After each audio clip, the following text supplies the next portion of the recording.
Salam alaikum mes chers abonnés, j'espère que vous allez bien. Alors tey nag dañu kontaan trop de retrouver leen fii nii parce que ça fait un bail depuis une émission. Tey nag ñu ngi dalal si suñu émission Réveille-toi chez Miss Mar benn soxna bu ñuy wax Soxna Diarra xam naa dañ koy bàyyi rek mu présenté wu Soxna Diarra mi nañ la. salaamaaleykum maa ngi lay ziar di la màggal bu baax a baax sa Miss Mar donc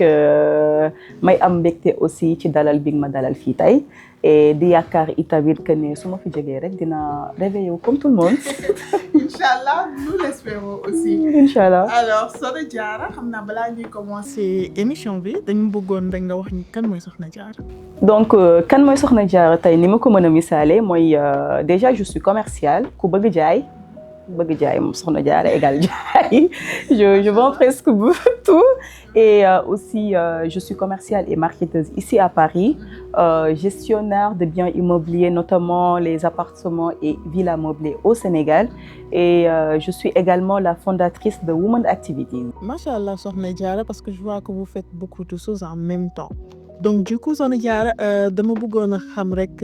naka ngay consister le métier commercial et aussi si wàllum immobilier. D'accord, donc pour répondre à cette question lu ma la mënta wax rek mooy commercial en tant que commercial nu may def mooy damay détecter besoin de la personne ou service bi may nekk et ma analyser ko donc j'apporte une solution pour man métier commercial loolu la savoir le besoin et l'analyser et donner une solution. Donc ci wàllu immobilier bi en tant que gestionnaire de biens donc damay gérer ay appartements et villas qui sont meublés damay wut clients à travers des plateformes c'est bëri na Airbnb, Booking, Espath, bouche à oreille ak si conciergerie aussi également je travaille beaucoup avec les agences donc ñooñu lay dem wut client donc client bu ñëwee di nga mën a à distance même je le fais maintenant gérer check-in check-out est-ce que client bi dugg na est-ce que génn na donner les heures et tout cela est-ce que le nettoyage est bien fait donc yooyu yëpp dañ koy coordonner ak mes partenaires qui sont aussi au Sénégal nga xamante ne même à distance lépp dina jaar yoon donc sama métier vraiment c'est ça c'est vraiment et bu may wax que ne tout à l'heure tu m'as dit clairement que je fais beaucoup de choses mais boo xoolee commercial aussi day dem ci fànn boobu noonu donc ça se rejoint. Donc ba ngay wax ci affaire commercial bi da nga wax que il faut nga xam le besoin genre man ngay def yow ba xam le besoin réellement ce qui est demandé. Réellement ce qui est demandé nit ki da la koy wax déjà quand tu es en entreprise nit ki da la koy wax wala yow nga détecté ko si ay failles donc tey jii nii boo amee benn entreprise boo xamante ne ça marche pas. ak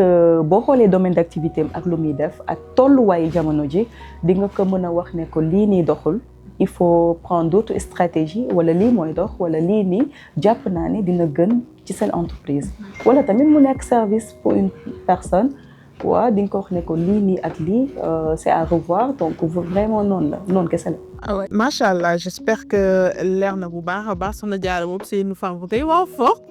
te gëm naa ni que moom jigéen ñu bëri war nañu roy si yow jamono yi nii. Alors Soxna Diarra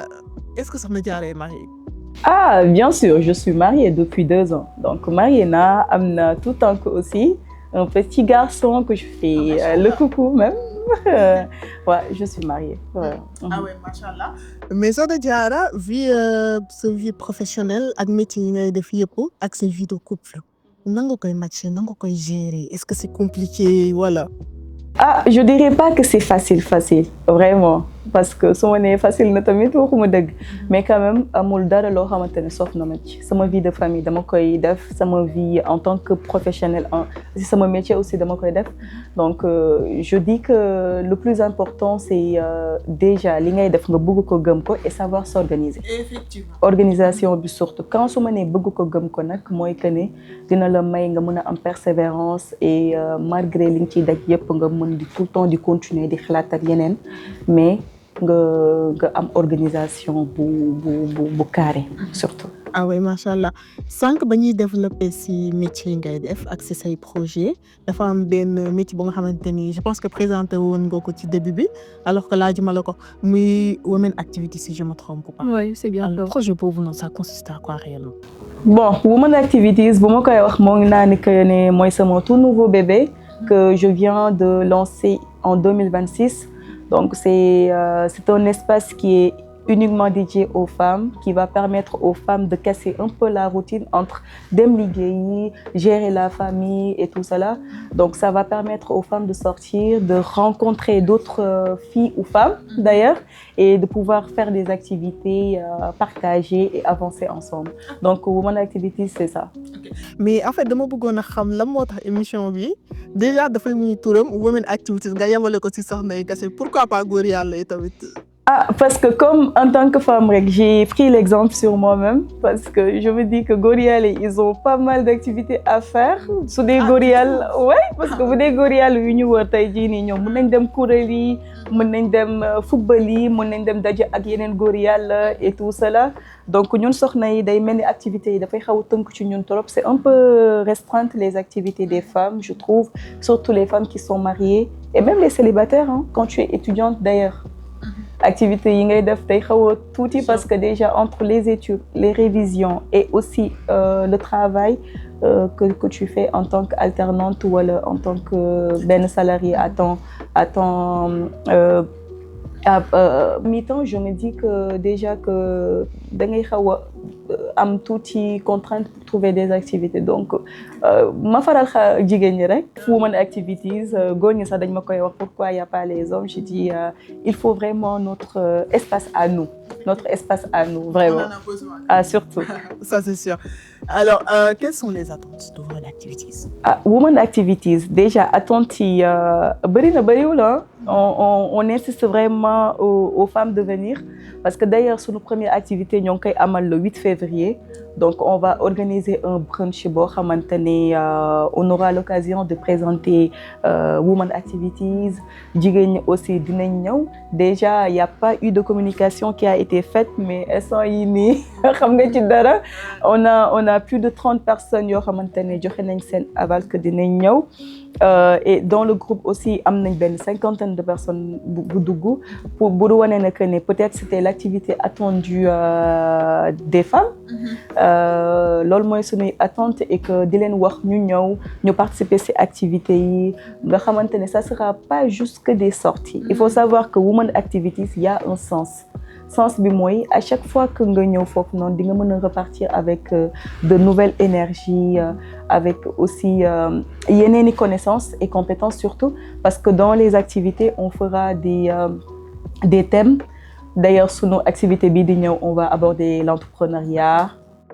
Léegi sànq yaa ngi doon wax que ni da nga bëgg jigéen ñi bu di ñëwee ñu épanouir et tout ça mais lan ngeen prévoir luy wane ni que ni jigéen ñi bu ñëwee réellement liñ ciy xaar dinañ ko ci am. Ah réellement déjà yow le fait que de venir on vous a demandé de vous mettre sur votre 31 di ñu ñëw sansé dimanche sansé maquillé wu def genre et aussi bu ñu ñëwee dinañ fa fekk yeneen i jigéen dinañ am tamit ay débat yoo xamante ne dinañ ko amal cette fois-ci ça sera l'entrepreneuriat dinañ la commencer initier comme c'est quoi l'entrepreneuriat donc dinañ aussi xamaale ku nekk ak sa projet bi nga am booy ñëw ñu xool naka la ñuy def pour ku nekk ñu orienter la et tout cela et tout ça sera fait avec des spécialistes dans le domaine ñoo xamante ne am nañ ci xam-xam bu baax mun ñu aider ñun ñëpp sax. Vraiment activité bi je trouve que intéressant na trop te man mii sax gëm naa ne dinaa ci engagé parce que ñun tam dañoo soxla suñu bopp tuuti rek. Mbadou un peu la moo la gën a poussé à ce que nga créer projet boobu noonu. C'est assez simple hein, je me dis pour création bi parce que d'ailleurs étant femme je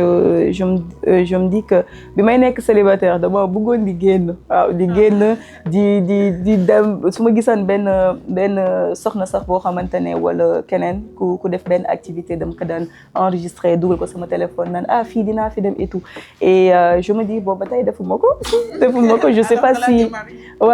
defuma ko je sais pas si j'avais pas du tout le créneau exact wala aussi aw ma woon temps bi ma koy poussaat ba naan damay xaar marié wu ak sama jëkkër et tout naam je fais des sorties en famille et tout mais quand même tout le temps damay am le besoin de me dire que j'en fais pas assez wala soxla naa sama benn ruq bopp boo xamante ne en tant que femme dinaa mën a libre vraiment def benn activité bu ma bëgg et tout cela et pourquoi pas avec les autres. Ouais, donc je me dis et bi ma ko créé aussi gis naa ne que ni y avait pas que moi parce qu'il y avait beaucoup de femmes qui sentaient cette envie de sortir, prendre de l'air, souffler, échanger avec d'autres personnes et faire surtout des activités qu'on aime parce qu'il faut savoir que góor ñi bëgguñu activités yëpp de. Ah oui, ça c'est sûr. Ouais. Alors Soxna Diarra vu que da nga nekk ci entrepreneuriat et tout. Est-ce que mën nga ñu ci wax tuuti. Ouais, entrepreneuriat moom mën naa la ci wax lu bari sax je dis parce que vraiment c'est quelque chose que j'aime déjà pour man entrepreneuriat ça te permet de te peser noonu laa ko mën a wax xam déjà ses limites. Surtout en tant que femme. Ouais, surtout en tant que femme parce que c'est pas une décision qui est facile. Déjà yow le fait que yow nga bàyyi benn confort salarial boo xamante ne weer bu dee da nga naan lii la am au moins mu néew mu bëri di nga xam loo ci def mais entrepreneuriat tey jii nii mën ngaa gagner lu bëri bu subaa tu gagnes absolument rien donc vie d'entrepreneuriat moo ngi noonu il y a des hauts et des bas yoo xamante ne képp ku ci dugg war nga ko mën a bàyyi xel aussi que ne tey mu neex suba mu naqari et vraiment tamit benn liggéey boo xamante ne daf may liberté bu bëree bëri de prendre soin de moi de ma famille et aussi de me gérer wax dëgg neex yàlla waaw donc voilà. Qu'est-ce qui t'a poussé à vraiment travailler autant? Parce que en fait je vois que tu es une femme bu nga xamante ni tu aimes bosser, tu aimes booster donc dañ bëggoon a xam réellement lan moo la si poussé. Je me dis lu ma poussé may liggéey moom bëri na. Déjà que j'ai très tôt connu le sens de la responsabilité et l'engagement parce que vu que dama ñàkk sama papa j'ai aucun souvenir de lui xawma ko j'ai grandi avec ma mère mu nekk une femme très battante combattante surtout donc koo xamante ne tey jii nii dafa ma jàngal liggéey ci ba may nekk tout le temps parce que dama daan ànd ak moom di jaay lu ne jaay naa ko nag lu ne vraiment lu ne su ma nee lu ne jaay naa ko mooy xeebuma dara. Bon, avec ma mère déjà moom da daan nekk dans la restauration donc dama ko doon jàppale su amee ay commandes neem fataay et tout cela donc tout le temps maa ko doon jàppale et aussi da daan dem ay sama yaay da daan dem ay Diaobé Gambie Mauritanie donc vraiment dafa yàgg liggéey daal ma yàgg kaa gis ci moom et aussi bi ma ñëwee fii tamit j'ai pas eu le choix parce que je me dis que déjà ñëw naa sama beau-père il est décédé à 5 mois bi ma ñëwee France donc étant aîné je m'étais dit que man maa war a nekk épaule sama yaay man maa ko war a soutenir man maa war a gérer famille bi donc loolu noonu mënuma ko boole ak toog nekk benn yaafus boo xam te ne damay xaar parce que su ma leen di xaar ñoom amaana dara du sotti donc raison pour laquelle nag ma teel a jël engagement et aussi teel a xam responsabilité yooyu noonu ma endossé may liggéey rek pour bëgg ci génn comme toute autre femme donc vraiment loolu poussé na ma trop ma bëgg liggéey te gëm ko te ba tey ci laa nekk ba xeebu ma dara aussi. Macha Allah. Soxna Diarra bëggoon nañu xam depuis quand nga ñëw fii nii France ak ba nga ñëwee fii est-ce que la vie t'a été facile ndax yomb na trop ndax sa vie étudiant aussi naka la demee. D'accord, donc man maa ngi ñëw fii nii en 2017 je suis venue en tant qu'étudiante donc voilà facile du tout facile du tout je dis facile du tout parce que déjà man je l'ai dit je sais pas ba xam mos naa ko wax sax man problème yu ma njëkk a jànkonteel fii France moo nekkoon problème de logement dafa amoon ku ma joxoon sama xaalis boobu xaw ma woon dara ma nekk tout tànk donc mu ne ma que ne su ma ñëwee dina ma wutal logement avec d'autres filles ma ñëw taxaw aéroport di ko woo saa waay gisuma ko et que imagine-toi que amu woon sa puce xaw ma fi kenn ma ñëw taxaw aéroport il faisait extrêmement froid pour moi parce que c'était un mois de septembre xaw ma fi dara ma nekk di ko woo jëluma par la suite sama benn xamel laa woo ne ko maa ngi fii aéroport et que il s'est arrangé avec son ami pour ñëw jël sama aéroport déjà loolu rek laa njëkk a taseel fii France sama premier jour ici en France donc mu nekkoon problème de logement yoo xamante ne ñu bëri jànkoonte nañ ko fii en France et aussi comme ni ma ko waxee woon sànq bi ma ñëwee toogu ma sax sama papa gaañu donc j'avais pas le choix dama waroon dem jàngi boole ko dem liggéey donc je travaillais les week-ends du lundi au vendredi maa ngi université war a gérer kër sama kër fii nii wala gérer aussi les dépenses au Sénégal parce que comme ni ko nit ñi xamee rek c'était très dur nga ñëw fi nekk jigéen amoo fi famille et tout sa papa wàññeeku donc nooy def muy takk sa ndig rek daal di nekk góor par force nag moom liggéey xoslu ni ñëpp après waaw may taw donc loolu rek taxoon na sama vie en France c'était pas facile hein mais sant yàlla nag wax dëgg neex yàlla sant yàlla parce que xiifuma woon maruma woon faut le dire maa ngi doon sant bu baax a baax gëm naa yàlla et voilà waaw mais c'était pas facile. alors soxna Diarra boo amee benn conseil booy jox sa mbokk soxna yi. moo man soxna yi lu ma leen di jox rek mooy que ne benn conseil la am pour di ko wax tout le temps bañ a xeeb te xam ne góor baax na jigéen baax na et que lépp loo xamante ne góor mën na ko pour man jigéen tamit war na mën lu ne mel wala nekk am taxawaay boobu noonu donc man damay wax soxna yi rek ñuy góorgóorlu di liggéey bañ a xaar kenn et que mun tuuti mu néew mu bari ñu xam ne que ni sunu borom mun na barke lépp te ñu takk seen laxasaay daal nekk ci parce que man loolu lay jox soxna yi